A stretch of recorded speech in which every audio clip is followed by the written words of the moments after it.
At the Wyndham Hamilton Park Hotel. The schedule is impacting everyone because Eric Coleman is not here. But one of my colleagues, Ethan Greenberg, has come to Vanderbilt Sports and Spirits, and we'll also be joined later by the multi-talented Olivia Landis as well. But first off, Greens, welcome back to Vandy's. Thank you. I appreciate that. My biceps are not quite as big as Eric Coleman's, but hopefully I fill his shoes just fine here. Okay, we'll get you on the program. And since we are live tonight, we're actually going to be taking folks' calls. So it's 800-919-3776. So get in. Let's talk some Jets football. Ethan, what do you think about the green and white? This 5-game stretch, a lot of people were looking at it and saying, this is time for the Jets to do some damage, and they actually won 4 out of 5, capturing a come-from-behind contest yesterday against the Miami Dolphins. Well, I think, one, it doesn't really matter who you play in the NFL. 4 out of 5 is 4 out of 5. And I think, obviously, the one that sticks out is the loss because the Bengals were winless. But yesterday, the Jets did a good job on battling back and winning that game. And, yes, they were helped out by a defensive pass interference call on the last drive, which I'm sure we'll talk about later on. But I really think that yesterday's game showed something if you're a Jets fan because Sam Darnold was not his best yesterday. The offense was stale in the second half after coming out hot, getting a 16-6 lead in the first half, and then did not find the end zone in the final 2 quarters. Jets still found a way to win, and you put the ball in Sam Darnold's hands, and he made it happen. Yes, Vincent Smith had a 37-yard pitch and catch, but that's part of the game, and I think it's an encouraging sign for the Jets. Well, they beat the corner blitz, and in terms of Sam Darnold, that was his 23rd start in the National Football League, his 3rd come-from-behind victory in the 4th quarter. No apologies necessary in the National Football League. Listen, that would have been a tough defeat. Like you mentioned, they had a 10-point lead in the 2nd quarter, but they found a way to win after a very tough loss against the Cincinnati Bengals. I know a lot of people were thinking, well, maybe you get to Baltimore and the Thursday night showdown with the Ravens at 6-7. Instead, the Jets 5-8, missing the postseason for a 9th consecutive year. But I would like to reiterate that Joe Douglas took over as general manager of this team in June. He has never went through an offseason here as the football architect of this team. So a lot of work yet to be done, a lot left to play for. And the Jets were 3-1 in the 3rd quarter of their schedule. They start the 4th quarter of their schedule 1-0. I was thinking about this just a couple hours ago. Did yesterday's game feel anything like exactly a year ago in Buffalo? Jets, Bill, really, I looked at the stats. Okay. And I'm asking you if it felt the same. It felt the same for me because I don't think the Jets played their best football last year in Buffalo. They came out with a win. Same thing yesterday. AFC East opponent. Yes, this game was at home. Last year, the Jets won 27-23 on a come-from-behind victory. Eli McGuire punched it in to the end zone on 4th and 1. And the Jets' last drive, 9 plays, 61 yards, they scored a touchdown. Yesterday, what was it? Or, I'm sorry, last year, 7-play, 41 yards. Okay. The key play is right down the sideline, Sam Darnold to Robbie Anderson. Who again, is scorching hot in December. But yesterday, it felt like the Bills game, and it felt like it was another notch on Sam's belt that if you're a Jets fan, you're encouraged to see that type of performance at least late in the game. I understand he didn't have his best game statistically passing the ball. He threw a pick that was, I think it was an ill-advised throw. But at the end of the day, he led the team down to be in a position for Sam Ficken to kick a game-winning field goal. Well, and we do have to say that Adam Gase said he did not put Sam Darnold in a good spot on that interception. And again, listen, you want players to make plays when the game is on the line. Did the Jets get good fortune with the pass interference call? Well, it depends how you look at it, because the bottom line was that was a pass interference by the book. Yep. That's why officials overturned the no call. We were talking about it in the press box and wondering, okay, where's the league going to go with this one? Obviously, he was there early, makes the play on Vincent Smith, cornerback Nick Needham, and that's all Sam Darnold and company needed. He throws the short ball to Ty Montgomery. Sam Ficken, ice water in his veins, 44 yards, drill it. And Sam Ficken he missed an extra point earlier in the game, so to have a shot at redemption is something that he said that he was actually very much looking forward to. He said it was the best kick of his pro career. I mean, Sam Ficken is somebody that's bounced around the NFL from a couple different teams, finds a home with the Jets after the Jets had their own kicking struggles in the beginning of the season. And Sam Ficken, he's no stranger to game-winning field goals.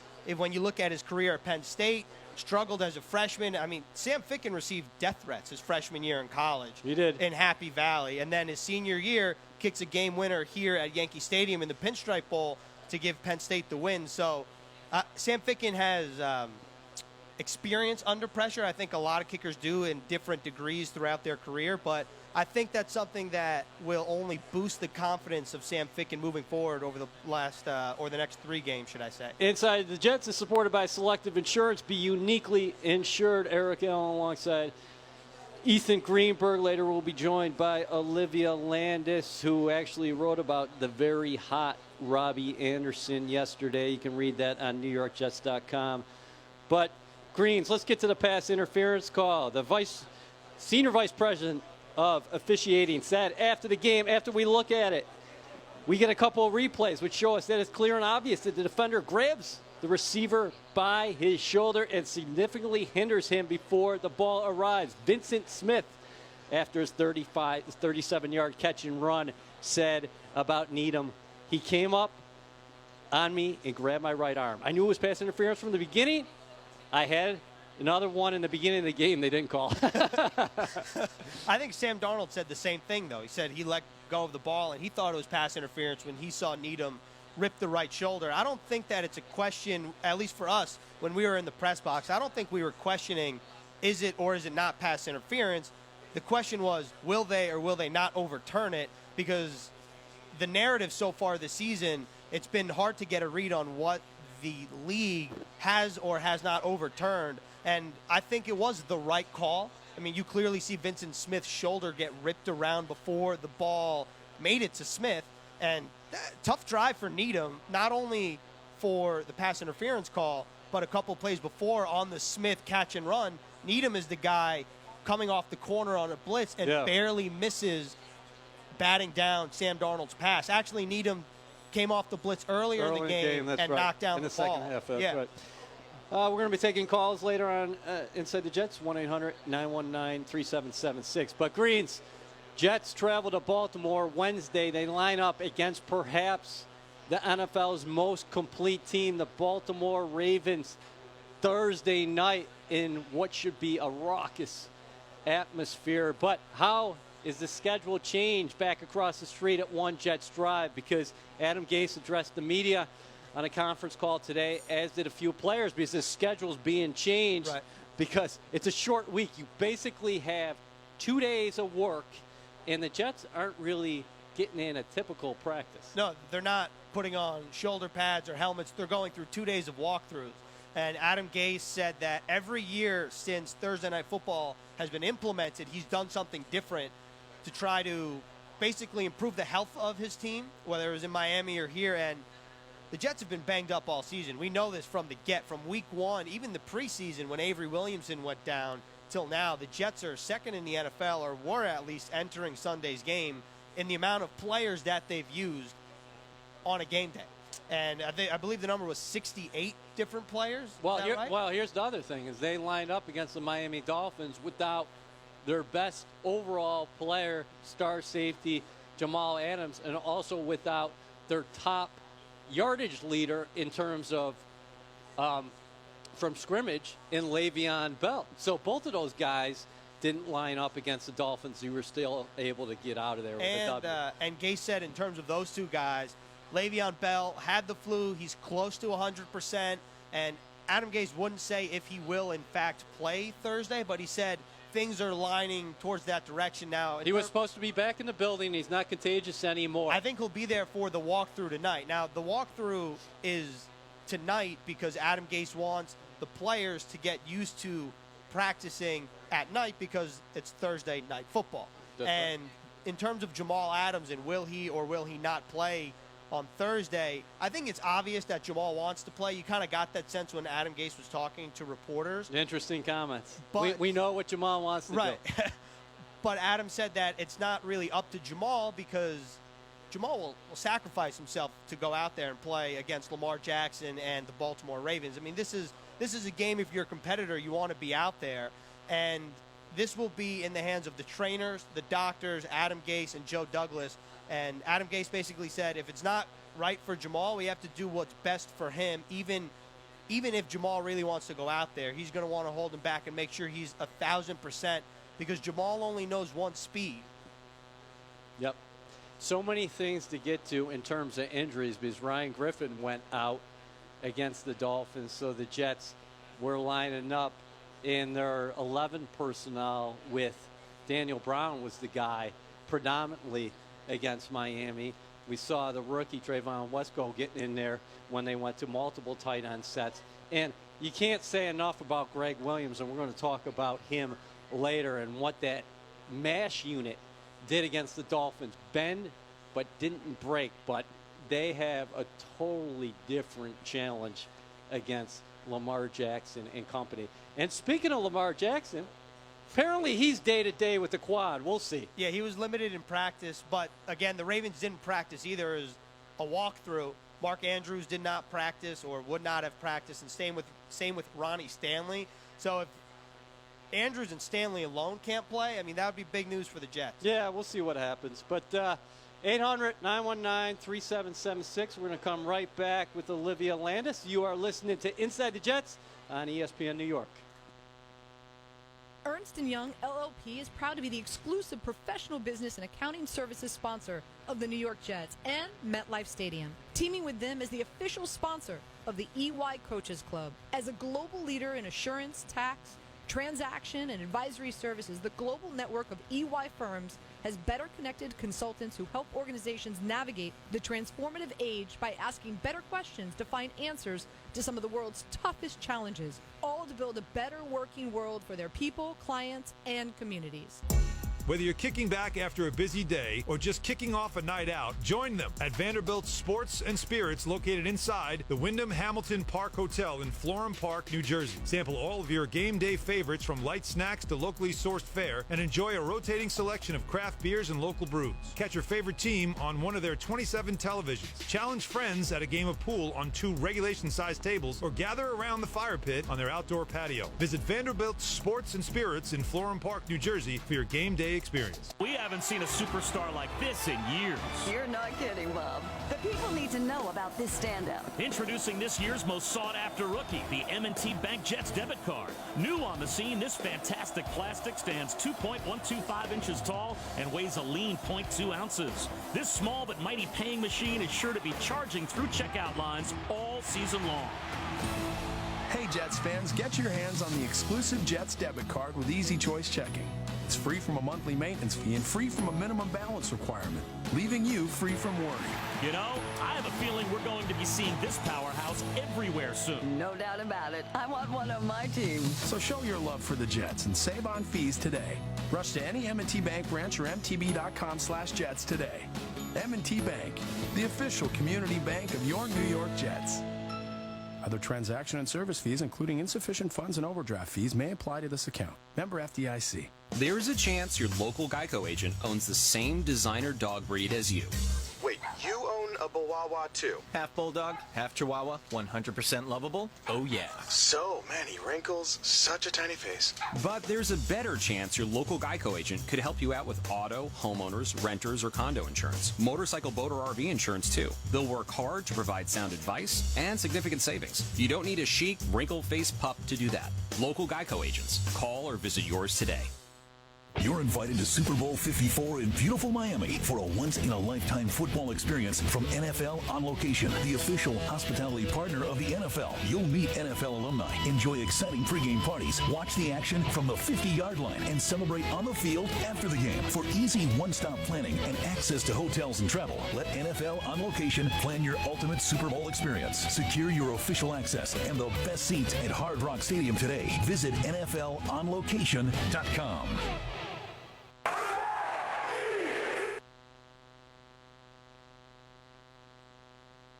team to get the job done. Whether it's building the stadium, fixing the roads to get us here, or promoting economic development, the team we rely on is ELAC, the Engineers Labor Employer Cooperative. They promote investments in infrastructure and construction to provide opportunities for developers, union contractors, and members of Operating Engineers Local 825. ELAC, building the infrastructure New Jersey and 30 seconds. Career success is in your future with a degree from Centenary University. 98% of Centenary alumni are employed or in graduate school 9 months after graduation. Hit the ground running with internships and career-focused programs like criminal justice, data analytics, education, equine studies, and sports management. Generous scholarship 10 seconds. at Centenary University. They're committed to your success. Learn more at www.centenaryuniversity.edu.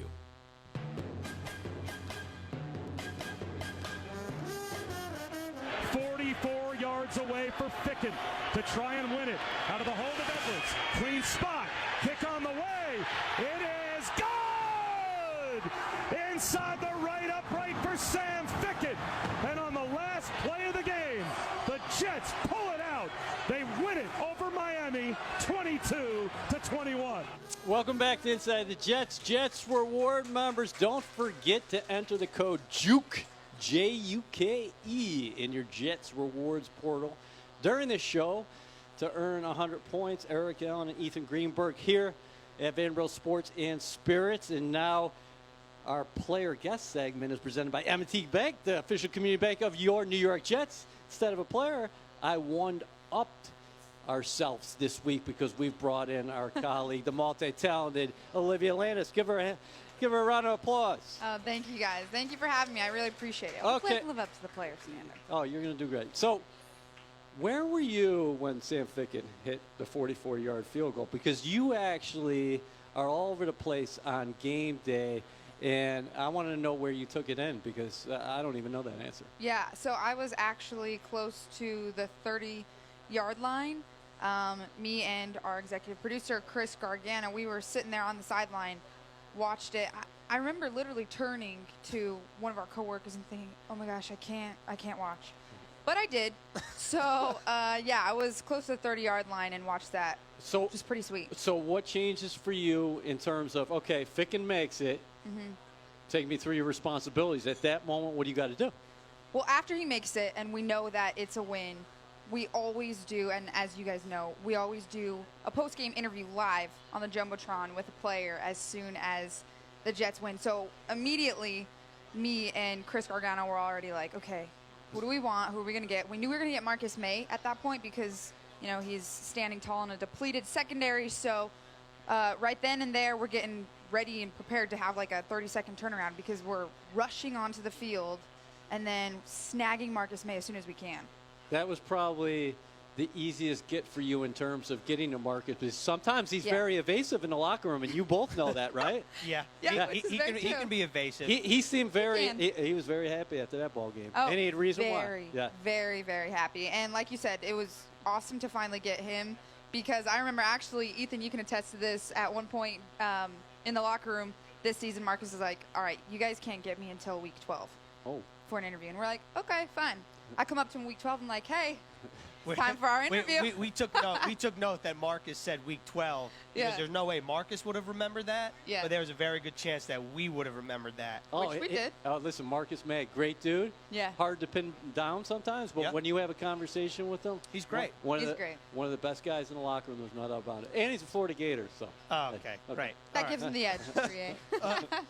Just going off this, off of what EA was saying. Not only at the end of the game, like what are your game day responsibilities? And you start in the press box, you go down to the field. You basically have two homes on game day. Absolutely. So what are your different responsibilities at home? So home games are always super crazy, but it's a lot of fun. They kind of differ depending which week it is. But to give a kind of overall, what I basically do is I will shoot pregame, pregame Central presented by Pepsi. You and Anthony Becht. I'll shoot my island hits. Yes. Before then, sorry guys, spoiler alert, that one's not necessarily live. Shoot that one beforehand so that I always have to do a few hours before the game starts. And then by the time I get back, I usually find you And then you and I have to do keys to the game, which we do right by the MetLife gate entrance, which is always really cool. There's one game left if you guys want to come watch that. Yeah, we need some love at the keys to the game. We need some love. That's out at MetLife, right? Yeah, right at the MetLife gate entrance. That's me and Ethan Greenberg right there on that big stage, and we're MetLife 50. Yeah. Big time. You can't miss us. You can't. No. You really can't. No, but but you're people don't like to stop. So I think it's fascinating because you're doing like triple duty because then you're in the press box for a little bit, but it's kickoff. You were actually down on the field for most of the first half because you talked to a couple alums, I believe, and then also a couple youth football players. Yeah, those were really funny. So I don't usually do that, but yeah, like you guys said. So I was on the field for the entire first half of the game, interviewed WWE legend Mick Foley. Yep. I didn't grow up watching WWE, but it was pretty cool because everybody in the stands seemed to know who he was. He's a legend. He is a legend. I was going to That's say, what they and the said. press box. People in the press box know who he is. Yeah, and then I interviewed Lavernius Coles, which was really cool. We talked about his Monday Night Miracle game and that reception. So that was really sweet. That was actually his first career touchdown catch, which came in 2000, which was really cool. And then after that, like you said, I interviewed a couple of youth football players. And those are always really interesting to interview the little kids because, you know, kids are so honest and you never know what they're actually going to say when you interview them. So I had to make sure that they were Jets fans when I interviewed them. So then you roll up, I believe, and then after the game, you start penning a piece on Robbie Anderson. What do you think about Robbie Anderson? Like Green's mentioned in our first segment here, he's streaking again in December. What do you make of the connection? Because that's what you used in the headline, that connection that he has with Sam Darnold. Yeah, so I actually was able to talk to Robbie Anderson after the game, and something really interesting that he said, and I wrote about this, like you mentioned, was that they don't prepare, obviously, any differently than they would in practice. So he's said that they were just taking what they were doing in practice, translating it onto the field game day. But what really stood out to me was when he was talking about his connection heating up with Sam Darnold. And he mentioned how he just feels like Sam now trusts Robbie enough to where he's just going to give the ball to him and let him do his thing. So, like you guys already said, 3 100-plus receiving yard games. And Sam Darnold not only talked about it yesterday, but he also talked about it today on player conference calls. He was really just talking about how Robbie, when he gets hot and he gets rolling, they go with it. And we saw that yesterday. So, yeah, I think Robbie is on a hot streak. And you mentioned this. You said the colder it gets, the hotter Robbie Anderson gets. Statistically, when you look at Robbie's numbers throughout his 4-year career or 3+ year career, his best numbers are in December. And last year in weeks 13 to 17, he was 8th in the NFL with 384 receiving yards. That's really when Robbie and Sam's connection took off. And I think what you just said, that it intrigues me that Sam Darnold is at the point where he just trusts Robbie. Yeah. Because you've seen it in glimpses where Robbie Anderson, of course, is coming over the middle more. Yes. But he's really had a lot of tough catches. And one that stands out against the Raiders on the trick play, the end-around flea flicker.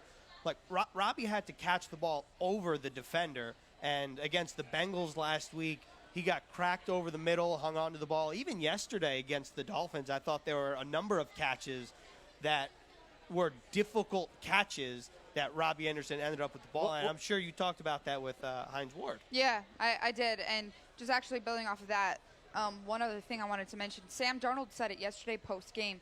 He said oftentimes Robbie Anderson gets cloud coverage, and that's, you know, when the safety comes over the top because of how fast he is. And so he said that's why a lot of times this season maybe the stats haven't been showing up on the stats sheet. It's because of the coverage that defenses are providing on him. So I think, you know. It's a good point. Listen, that's going to dictate where Sam Darnold's going to go with the football. The more attention Robbie gets, the more ball distribution goes elsewhere. But Adam Gase has said this guy's super aggressive with the ball. He tracks the long ball better than perhaps anybody in the National Football League. You both have mentioned the expansion of the route tree for Robbie Anderson. We're seeing a lot of crossing routes in this offense, Adam Gase's offense with Robbie Anderson. his toughness has been showcased over the last couple of weeks, especially, and deep ends, making the catches. And if you play one-on-one against him, 14 is going to find him. And we saw that last December. We're starting to see it again. And, oh, boy, do the New York Jets need it Thursday night against the Baltimore Ravens, because we can get into that matchup later. But Baltimore has one of the best group of cornerbacks in the National Football League. I want to get into your sit-down with Hines Ward, because the week following the Jets and Baltimore Ravens, Jets are going back to Pittsburgh. And Hines Ward knows a little bit about the Steelers, but we're going to come right back. You got a little time? I have a little time. Okay, Yep. so we'll come right back on the other side with Olivia Landis. We're going to talk more Jets, Ravens football. We're going to get to your calls. I got to get to Ira. 800-919-3776. You are listening to Inside the Jets on ESPN New York. Whether you're kicking back after a busy day or just kicking off a night out, join them at Vanderbilt Sports and Spirits, located inside 3 minutes. Hotel in Florham Park, New Jersey. Sample all of your game day favorites, from light snacks to locally sourced fare, and enjoy a rotating selection of craft beers and local brews. Catch your favorite team on one of their 27 televisions. Challenge friends at a game of pool on 2 regulation-sized tables, or gather around the fire pit on their outdoor patio. Visit Vanderbilt Sports and Spirits in Florham Park, New Jersey for your game day experience. Bold statement. Saving money with Geico is almost better than watching football. Think about it. When you're watching the game, yelling at the quarterback to throw the ball, throw it, Williams is wide open, why are you doing this to me? Use that rocket arm, come on! They don't listen to you. But if you went into a Geico office and yelled, "Someone please help me save some money on car insurance," everyone would hop to it. Except the intern, because it's his first day and he doesn't even have a computer yet. See? Better. Switch and save with Geico.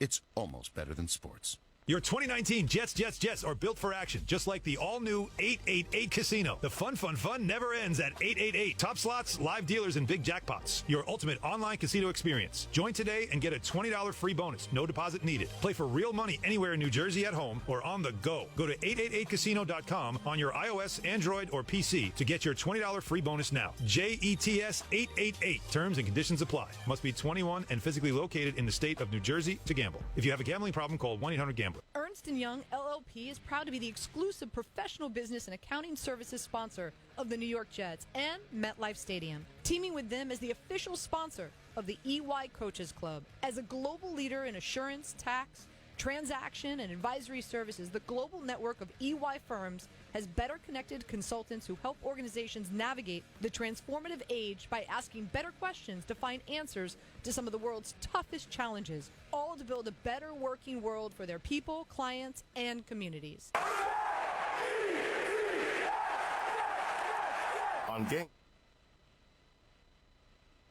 Whether it's building the stadium, fixing the roads to get us here, or promoting economic development, the team we rely on is ELAC, the Engineers Labor Employer Cooperative. They promote investments in infrastructure and construction to provide opportunities for developers, union contractors, and members of Operating Engineers Local 825.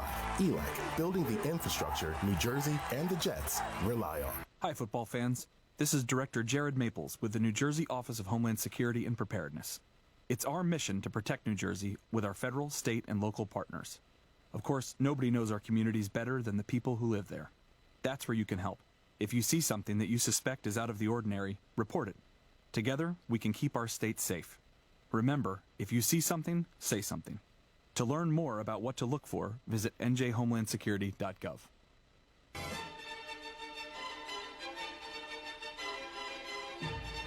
Darnold, alone in the backfield, takes the shotgun snap on 1st and 10. Drops the throw. Under some pressure. Fires one over the middle. Robbie Anderson's got it at the 5. Scoots into the end zone. That's a Jet touchdown. Creativity. 10 seconds. Stepped up in the pocket. Extended the play. Robbie Anderson came free. 26 yards. And the Jets have the lead. Inside the Jets is presented by EY, building a better working world. Eric Allen alongside Ethan Greenberg and Olivia Landis here at Vanderbilt Sports and Spirits inside the Wyndham Hamilton Park Hotel. We're going to get to your calls momentarily. 800-919-3776. Ira, Rich, Artie, Gary, we're getting to you momentarily, but I have to talk to Olivia here about your sit down with the aforementioned Hines Ward. What did you take from that? Yeah, so he was an absolutely awesome interview. I asked him a lot about his playing career and how that kind of influences the way he coaches now. And, you know, we were talking about it right before when we were on commercial. We were talking about how he won Dancing with the Stars and he had a short stint in TV. But he said coaching is really, really an area that he's loved so far. And because he was the Bill Walsh intern this summer, and then he transitioned into an offensive assistant. He was talking about how he really tries to be humble and he doesn't necessarily push what he's done onto his group of wide receivers, which I thought was really interesting because, you know, you would think being a Pro Bowl MVP, a Super Bowl, or a Pro Bowl, a Super Bowl MVP, a Super Bowl champion, that he would, you know, kind of show them the way with how he did things. But he's like, no, I'm honestly very humble. I don't like to push my success onto other guys. I'm really just focused on them. And, you know, we got into Robbie Anderson, of course. What do you say about Robbie?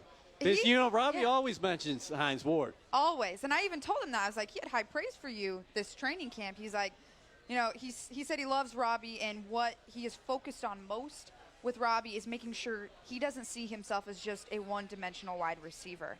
And I actually think Robbie has talked about that a lot, about becoming more of, you know, a multi-threat receiver. And he said he's really trying to make sure and focus that Robbie doesn't think, hey, I can just catch a deep ball and that's it, and it's just about my speed. He said they've done a really good job so far this season of instilling different routes, learning, you know, different types of ways to approach his receiver game, which Listen, can only be good. Hines Ward, one of the most complete receivers in the history of the National Football League. I know other guys had more stats, but when you think about his career in Pittsburgh and what he brought to the table and how clutch he was and what a vicious blocker he was as well. I love the coaching staff the Jets have assembled in that wide receiver room because you got Sean Jefferson paired with Hines Ward.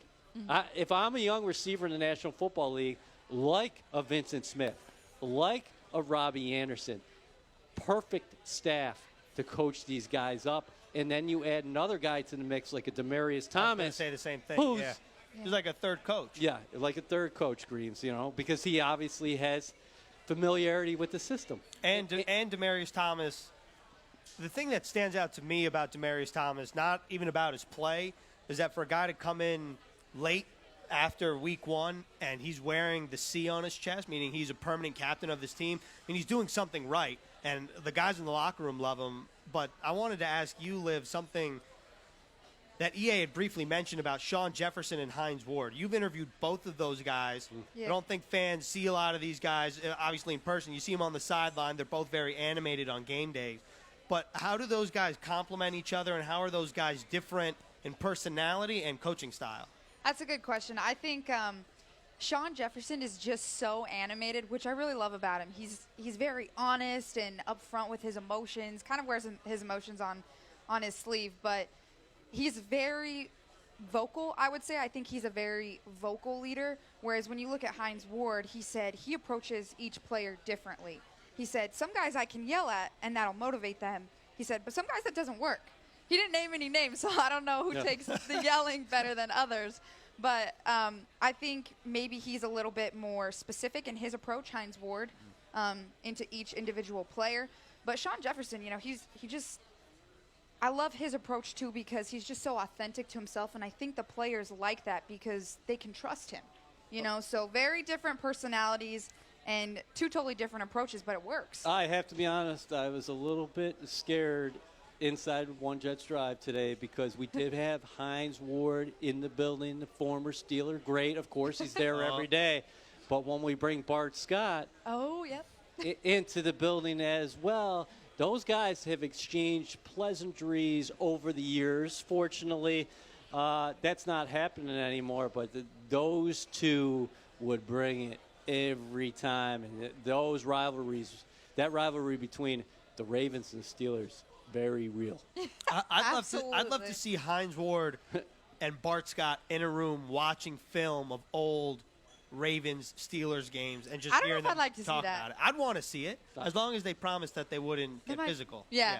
Well, it's funny that you said that because actually we asked Hines Ward about Bart Scott, and he's like, you know what? He's like, me and Bart should be good. We're too grown for that. So I actually, because I did my Next Gen Stats segment with Bart Scott after I did my interview with Hines Ward, I was like, hey, Hines said let's bury the hatchet. Are you up for that? And he was like, all right, fine. But you know Bart. Yeah, there you go. You look that up. YouTube it later, folks. Bart Scott, Hines Ward. Oh, yeah. Oh, yeah, they went after it. They did. Over the years. Okay, let's get to some calls. Let's start with Ira in Staten Island. Ira, what's going on, buddy? Hey, what's happening, Eric? What's happening, guys, over there? Hey, Ira. How's it going? Nice. Hey, good. Everything's good. Just give me an extra second here tonight. I know you got guys waiting, but I just have to throw this out here. I've heard a lot of negativity on the radio today, and I had to shut it off. It's very refreshing to hear some positive stuff after we beat the Dolphins yesterday.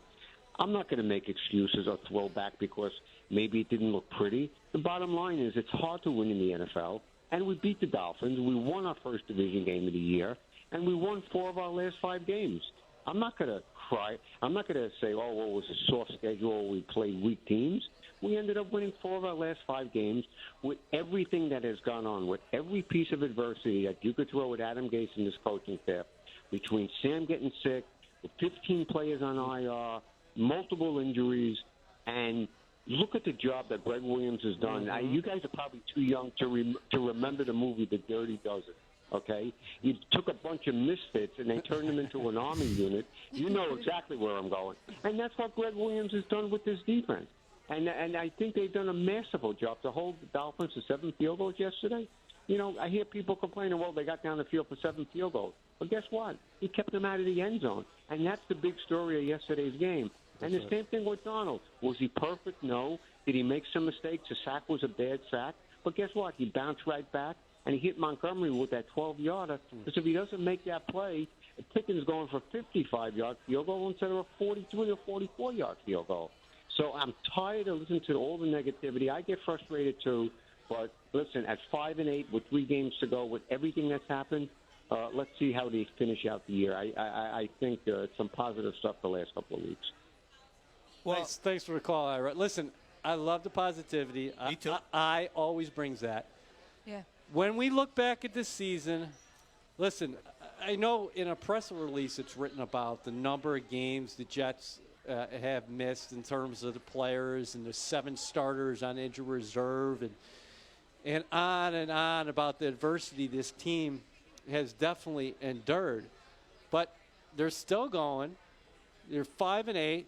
Nobody is jumping around the locker room saying we're champions. They know exactly where they're at.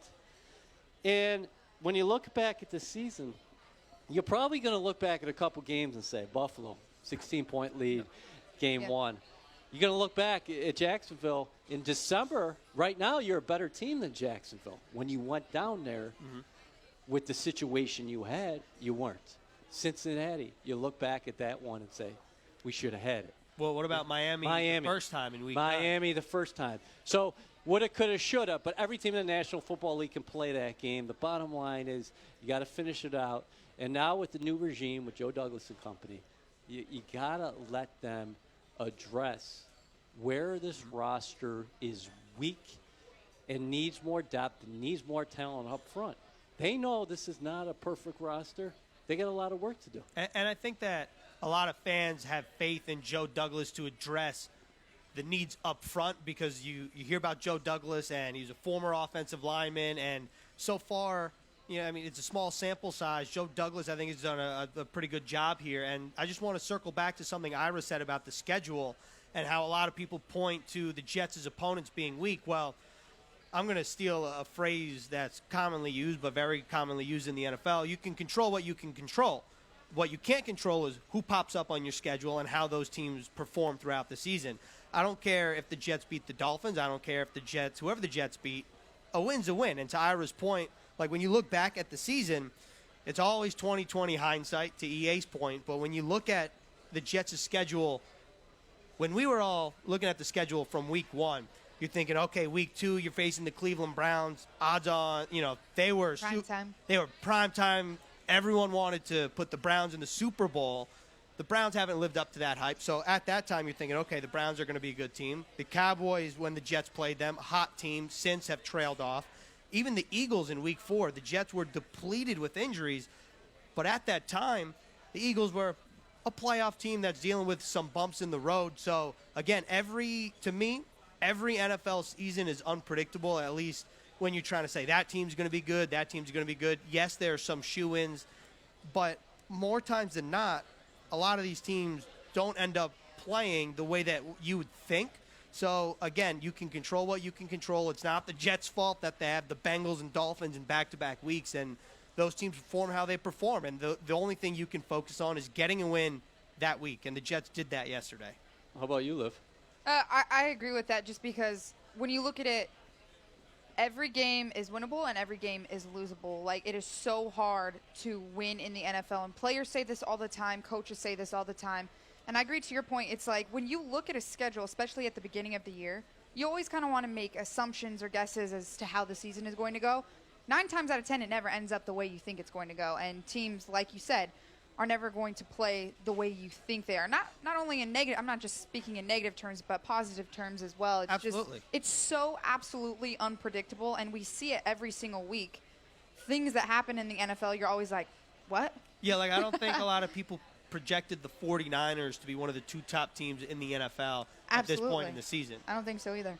Can you – I do think we do have to look at this and add some perspective and say – you lined up in your secondary yesterday with Marcus May, who is the only Jet defensive back to have started all 13 games now.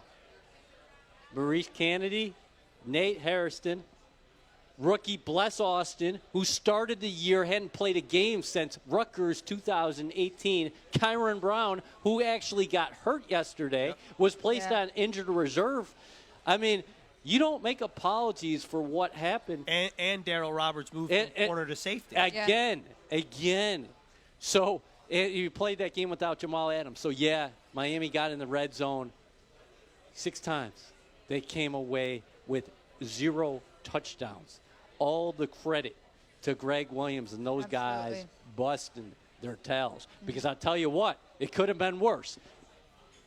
Philadelphia Eagles would tell you that because the Miami Dolphins, the week before, Miami scored on 6 consecutive possessions. All right, we got one more segment, 800-919-3776. We'll come right back. You're listening to Inside the Jets on ESPN New York. Ernst & Young LLP is proud to be the exclusive professional business and accounting services sponsor of the New York Jets and MetLife Stadium. Teaming with them is the official 4 minutes.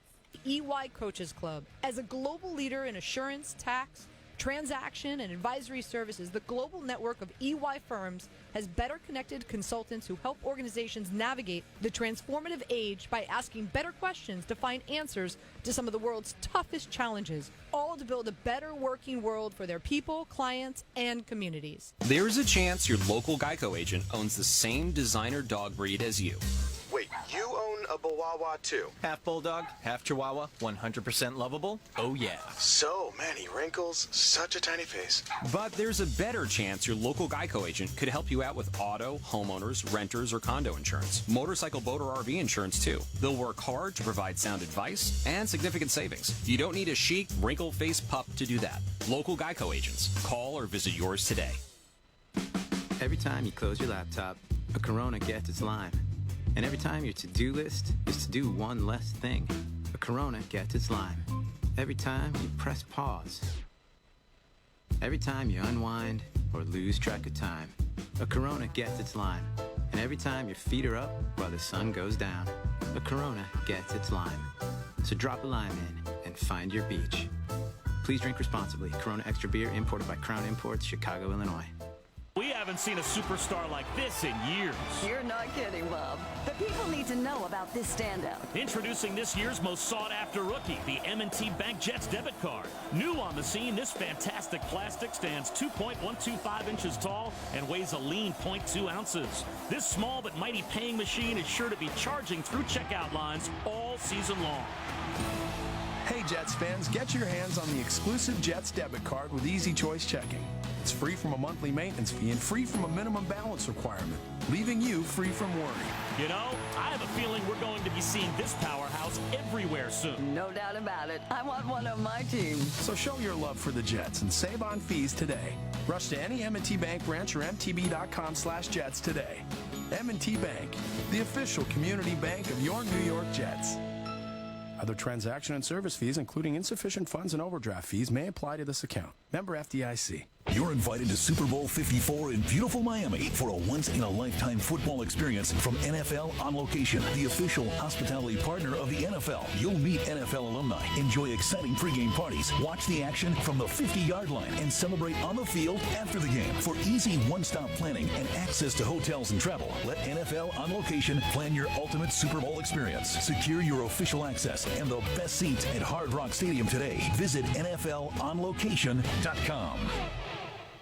Career success is in your future with a degree from 1 minute. University. 98% of Centenary alumni are employed or in graduate school 9 months after graduation. Hit the ground running with internships and career-focused programs like criminal justice, data analytics, education, equine studies, and sports management. Generous scholarships and grants are available at Centenary University.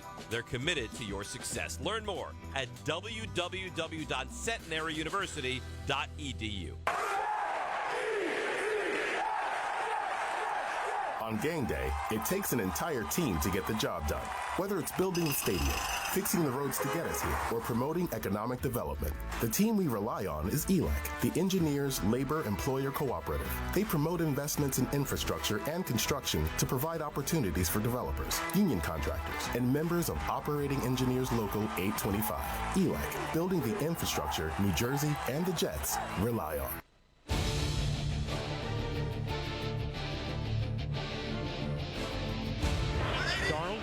The backfield, takes the shotgun snap on 1st and 10, drops the throw.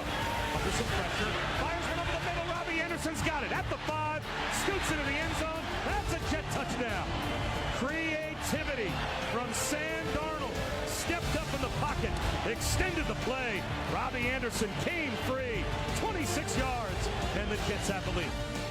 Welcome back to Inside the Jets. We're broadcasting live from Vanderbilt Sports and Spirits inside the Wyndham Hamilton Park Hotel. Eric Allen alongside Ethan Greenberg and Olivia Landis. Joel's helping us out back in the NYC. We got Justin here, our technical director, every week. And for those watching on NewYorkJets.com, Noah's taking care of us each week here at Vanderbilt. So we appreciate everybody. We have so many callers in the queue. We better get to a couple calls as we look ahead to the Jets, Ravens, Thursday night. Let's go to Richard, who's been on hold for a while. You're in Manhattan. Richard, go ahead. Hi, Eric, Ethan, Olivia. How you guys doing? Great. Good, good. All right, I have two pass interference plays that I saw yesterday. One in the Jet game, one in the San Francisco game. I don't understand what I'm watching anymore. All right, the Jet game. The Jet wide receiver was the Jet defender was guarding the Miami wide receiver, right sideline, and the ball was severely underthrown. There was incidental contact. Both the receiver and the defender were battling a little bit hand combat, but nothing major. Yeah. But the ball was completely overthrown by 7 or 8 yards, underthrown. The wide receiver had no chance of catching. They ran into each other, and they called the flag. Jets didn't challenge it. Nothing happened. But that was – do you know the call I'm talking about? Yes, we do. Yeah, I don't know about the call in another game. I got to be honest with you. I was all Jets yesterday. I saw a little bit of the Sunday night game. All right, so you agree that should not have been a no call. Well, thanks for the call, Richard. Greens, I know you wanted to comment on that. Well, we were talking about in the press box yesterday. If you're blessed, I think this is the Bless Austin play when I don't know who the intended receiver was, but Bless is almost getting hugged, and he's trying to, the rule in the NFL is if you're a defender, you have to look back for the ball. And in Bless Austin's case yesterday, the only way he could look back for the ball was literally like bending his back backwards and looking over his head. And I don't know what he's supposed to do in that situation, but I think under the rules, it's supposed to be a defensive pass interference call. I don't know, I don't know, given the new rules, if you can challenge and then say that the ball was uncatchable, though. Well, that's the thing with pass interference is a lot of times, to Richard's point, you see the pass interference flag get picked up because the ball is uncatchable, okay? Where you don't see that happen is if a defensive holding. Defensive holding is just 5 yards, first down, and here we go. Yeah, listen, officiating crew yesterday, there were a couple calls where maybe you go back and look and you talk to the league about it. I mean, because each team every week, they go back and watch the film. They submit a report to the league. That's all part of the deal. It's a tough job, no doubt about it. The big thing for a defensive back, no matter what happens, wherever the ball is, try to find it. Because you're not going to get the benefit of the doubt 9 times out of 10 if your back is facing the quarterback. Yeah, I agree with that. And it's the play that I'm thinking about. It actually happened right in front of me.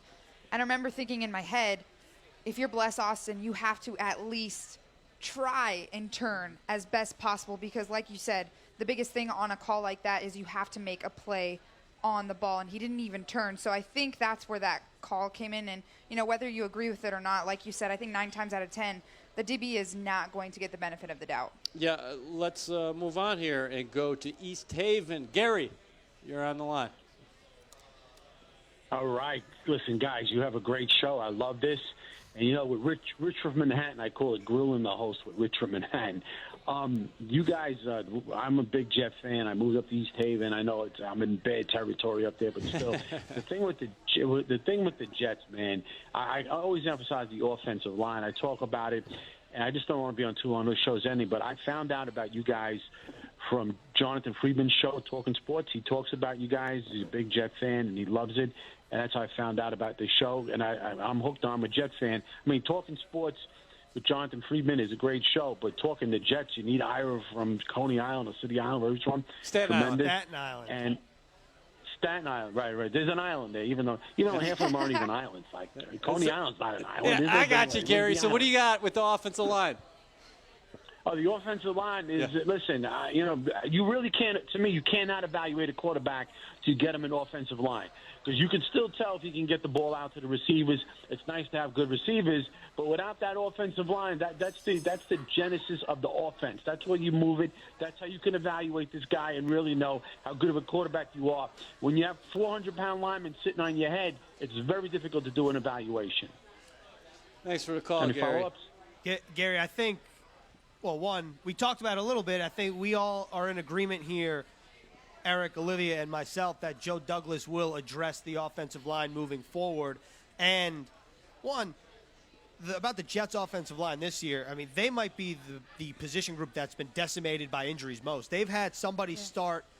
They've had at least 2 players start across the line at each position, and some positions have had 3 players. When you think about left tackle, Kelvin Beachum, Brandon Shell, and Chuma Adoga. I mean, the Jets have been decimated by injuries, and I know it's still the regular season, but if you're looking ahead to April and the draft, this is, as it stands, a very good draft class for offensive tackles. So, you know, there's a lot of players depth and a lot of talent the Jets can add in free agency, and then the same thing in the draft. I thought the offensive line actually had a bounce-back game against Miami after a tough showing against the Bengals. Bilal Powell ran for a team-high 74 yards on 19 carries. I like the volume, too. 32 carries in all for 112 yards. And Sam Darnold is a very effective play-action passer. It's going to be a monstrous test for this team in Baltimore Thursday night, short week. But, Ethan, thank you so much for filling in for Eric Coleman. Anytime. Olivia, I said you were going to come on for 2 segments. You came on for 3. We're so thankful for you stopping by. And the Alan Hahn Show is coming up here on ESPN New York. But we'll be back right here at Vanderbilt Sports and Spirits next week for Inside the Jets. Selective Insurance is people, dedicated and tireless, passionate about digging in to be the difference. Our independent agents, working with us to offer the right protection, making businesses better, making communities safer, making